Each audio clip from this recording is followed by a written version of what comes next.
Un punto relevante que tenemos que tener en cuenta, ¿cierto? Cuando nosotros estamos hablando de economía, es que hay dos ramas de la economía, ¿ya? En términos de la forma, ¿cierto?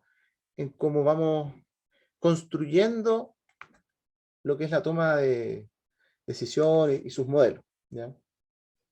En particular existe lo que es la economía normativa y positiva.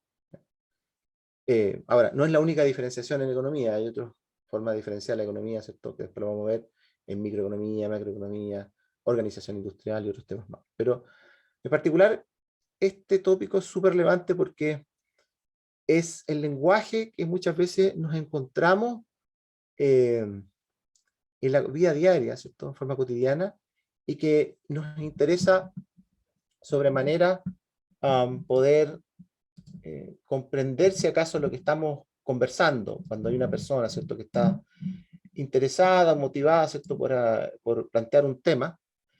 Eh, lo interesante es saber desde qué óptica le está planteando la pregunta o la discusión, ¿cierto?, que quiere poner sobre la mesa.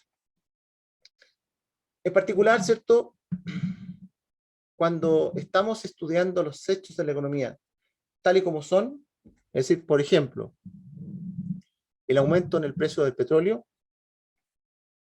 que dice acá, implicará una disminución en el consumo a nivel mundial. Eso es un hecho que al ver una variable que se mueve, ¿cierto?, uno ve un impacto, en este caso en el consumo. ¿Okay? Por lo tanto, es algo que uno, en base a una observación empírica, podría eventualmente incluso anticipar a lo que va a suceder. Y para eso se construyen los modelos, ¿cierto?, que vamos a ver a continuación después en las próximas clases. Pero también está, por otro lado, lo que es la economía normativa, que tiene mucho valor en términos de permite a las sociedades ponerse de acuerdo en la forma en cómo se van, ¿cierto?, a implementar los mecanismos, de tal forma que, por ejemplo, ¿cierto?, acordemos, discutamos temas de justicia social, por ejemplo, o de equidad. ¿Okay? En particular acá, la economía normativa estudia, ¿cierto?, los hechos como se cree que deberían ser. Es decir, se acepta que detrás hay juicios de valor. Por ejemplo, si sube el precio del petróleo y sabemos que va a haber una consecuencia, ¿cierto?, a nivel de los mercados, particularmente la demanda, ¿cierto?, va a caer y por lo tanto se van a ver afectados, ¿cierto?, las industrias y puede tener una serie de consecuencias eso, desde, ¿cierto?, el cierre de industrias a, ¿cierto?, la caída en las utilidades y en los sueldos de las personas, por ejemplo. Entonces, todo eso tiene que ver con economía positiva, ¿cierto? Pero a continuación, a sabiendas de que, por ejemplo, ¿cierto?, hay personas que se van a ver profundamente afectadas al punto de perder sus trabajos, ¿cierto?, y quedar en situación de pobreza, por ejemplo, uno podría emitir un juicio de valor y decir, ¿sabes qué? En este caso, para evitar que las personas lleguen a ese punto, ¿cierto?, uno podría aplicar un subsidio que estabilice el precio. El juicio de valor, ¿cierto?, que está en lo más interior de nosotros, sobre todo aquellas personas que son sensibles y están sintiendo, ¿cierto?, por las demás personas que están sufriendo, habida cuenta de esas consecuencias que tiene este cambio de precio de valor en el mercado, ¿cierto?, está construido sobre lo que yo creo y lo que yo siento. ¿Ok? ¿Es válido eso? Sí, pues es válido, porque estamos en una sociedad de personas, en donde lo ideal es poder conversar las cosas y poder llegar a acuerdos, ¿cierto?, sobre los distintos temas que uno plantea. Pero lo que no debemos olvidar, y por eso que es importante, desde mi punto de vista, estudiar economía, es que la economía, aparte de tener un brazo normativo, que es incluso donde surgieron muchas discusiones de los filósofos, es súper relevante la economía positiva, porque cuando uno dice, mira, debiéramos establecer un mecanismo de ayuda, por ejemplo, un subsidio, a las personas que están en una situación, ¿cierto?, desmejorada, ya sea en este caso por el precio del petróleo o por la pandemia, ¿cierto? Cuando se establece un sueldo que permita ayudar a aquellas personas que quedaron sin trabajo y que eventualmente, ¿cierto?, están con complicaciones, incluso para acceder a la alimentación básica. Entonces uno dice, perfecto, acordemos que tenemos que ayudar a esas personas, pero veamos el impacto que tiene, ¿cierto?, el ayudar a esas personas al entregarles un subsidio. ¿Okay? Y evaluar el impacto, ¿cierto?, significa poner sobre la mesa cuáles son los beneficios y cuáles son los costos. Y ustedes dirán, pero si esto tiene todo beneficio, sobre todo cuando estoy ayudando a personas, ¿cierto? Perfecto. El punto está en que por experiencia en otros casos, ¿cierto?, que pueden ser comparables o no, y eso obviamente requiere estar allí, ¿cierto?, de alguna manera con una mirada amplia, ¿cierto?, y muy acuciosa de las diferencias que hay entre las distintas situaciones, ¿cierto?, que se producen. Uno ve casos, por ejemplo, y ya no es el caso de la pandemia, en los cuales el Estado coloca subsidios, ¿cierto?, para poder apoyar, por ejemplo, las energías renovables, ¿cierto?, que tienen una mirada hacia el futuro, para que las futuras generaciones, ¿cierto?, puedan tener un medio ambiente, ¿cierto?, más limpio, y también que nos permita conservar los recursos para que las futuras generaciones, ¿cierto?, también accedan al mismo nivel de bienestar que tenemos nosotros, incluso ojalá que mejor. Pero cuando uno piensa en un subsidio que está orientado, por ejemplo, a energías renovables, y uno dice, mira, es justo hacer que el medio ambiente esté mejor, perfecto, ya. Pongamos, por lo tanto, un subsidio. Ya, ok, ese va a ser el mecanismo. Bueno, hay muchos otros. Pongamos subsidio para poder ayudar a la energía renovable. Pasan cosas que, si uno no las tiene presente en el largo plazo, en las decisiones que toman las personas, podría ir en contra de lo que se quería lograr. Ejemplo, en año 2010-2011, producto de la crisis financiera que se produjo, ¿cierto?, por la caída de los mercados financieros en Estados Unidos, los bonos basura, esta burbuja inmobiliaria que se había producido, ¿cierto?, se produjo una caída en todos los mercados a nivel global, incluso más. La caída fue de a poco afectando a diferentes países en diferentes tiempos. Partió Estados Unidos, después partió en Europa, hasta que alcanzó a países que estaban en una situación bastante equilibrada en términos de situación financiera, tenían sus problemas, pero no eran tan graves. España, por ejemplo. ¿Qué pasó? Que en ese contexto, en España, empezaron a, producto de la crisis financiera, que no habían recursos suficientes, ¿cierto?, para poder solventar todos los gastos presupuestarios que se les venían en términos sociales, ¿cierto?, de ayuda social, de proyectos de infraestructura, decidieron empezar a buscar la manera de recortar presupuesto. Que ustedes dirán, pero ¿qué tiene que ver esto con la energía renovable? Resulta que España era uno de los tantos países a nivel mundial que tenían puestos subsidios para la energía renovable. ¿Okay? Y en ese momento, para que se hagan una idea, pensemos así como comparando, así como es como que se pensaba que el pan estaba en 5.000 pesos en ese minuto, entonces el Estado entregaba un subsidio para dejarlo en 1.000 pesos el kilo. Una cosa así. Entonces el Estado dice, mira, empecemos a revisar porque aquí me parece que hay cosas que hay que recortar.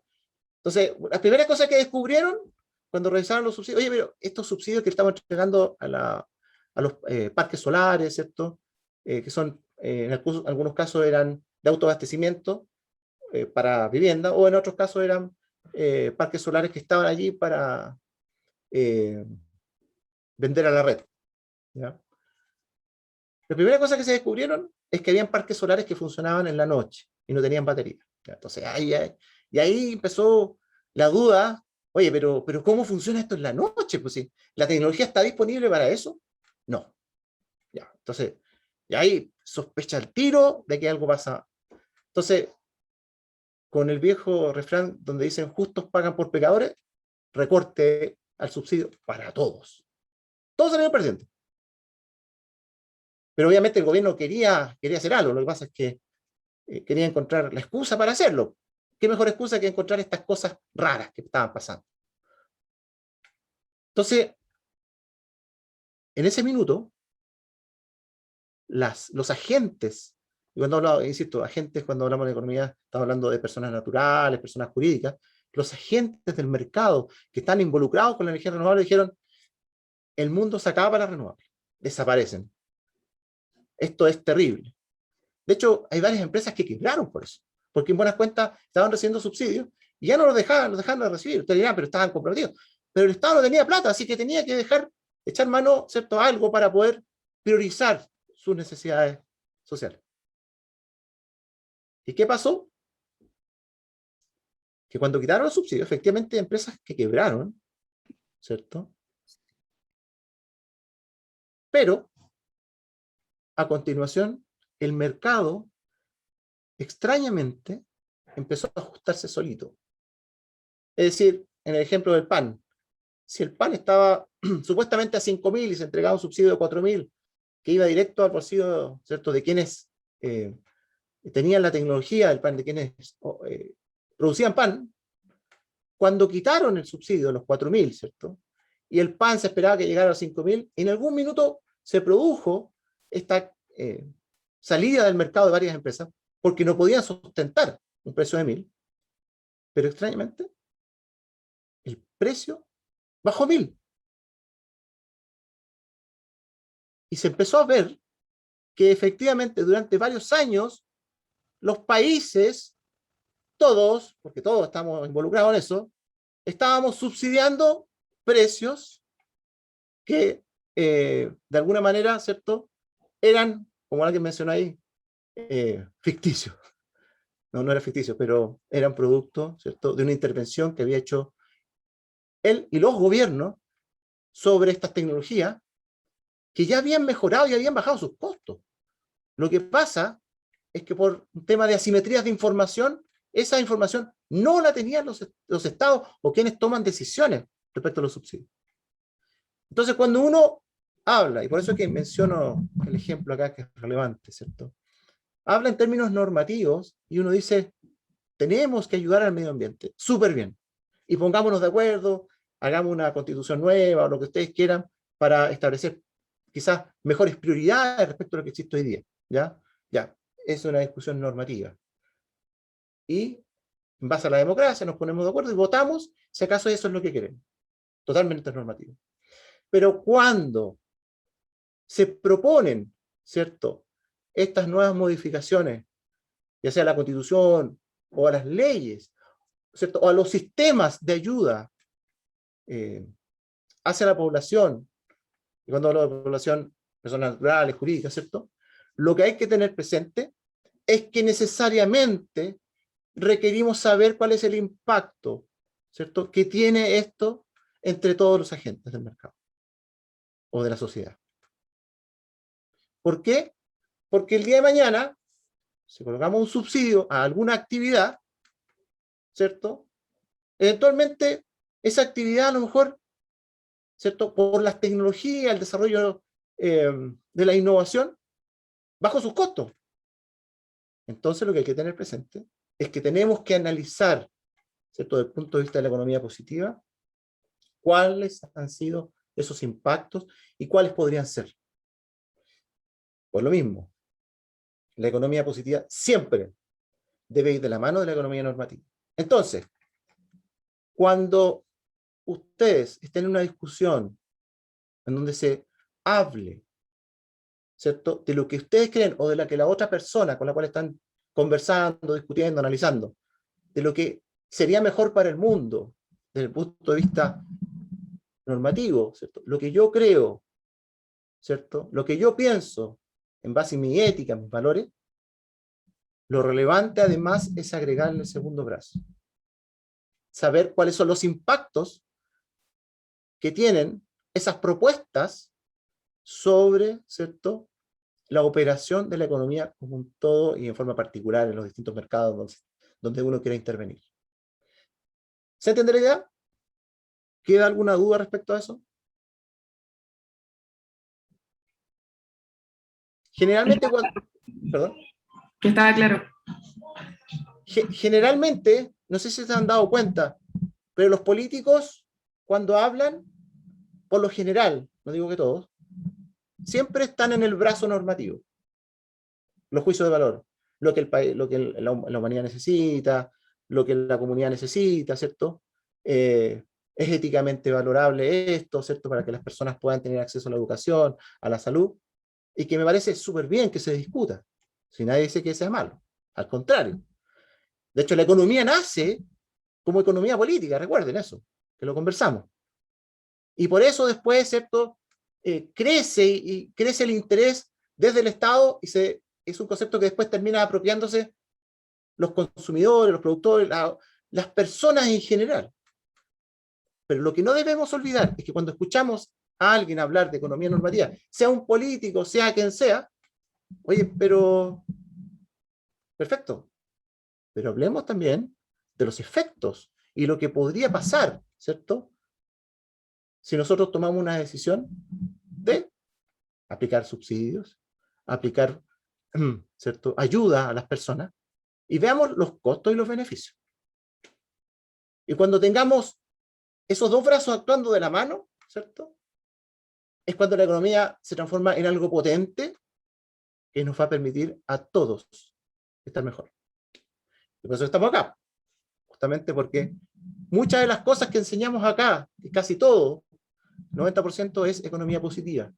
Cosa que cuando ustedes salgan al campo laboral, ¿cierto?, y se enfrenten con decisiones que son personales, profesionales, empresariales, ¿cierto?, interacción con el gobierno o con distintos tipos de instituciones, puedan tener herramientas para analizar, ¿cierto?, cuáles son los impactos que implica, ¿cierto?, establecer sobre el actuar de la economía, ¿cierto?, los juicios de valor que nosotros queremos muchas veces colocar sobre la mesa.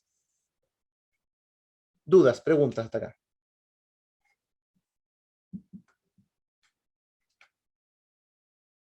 ¿No?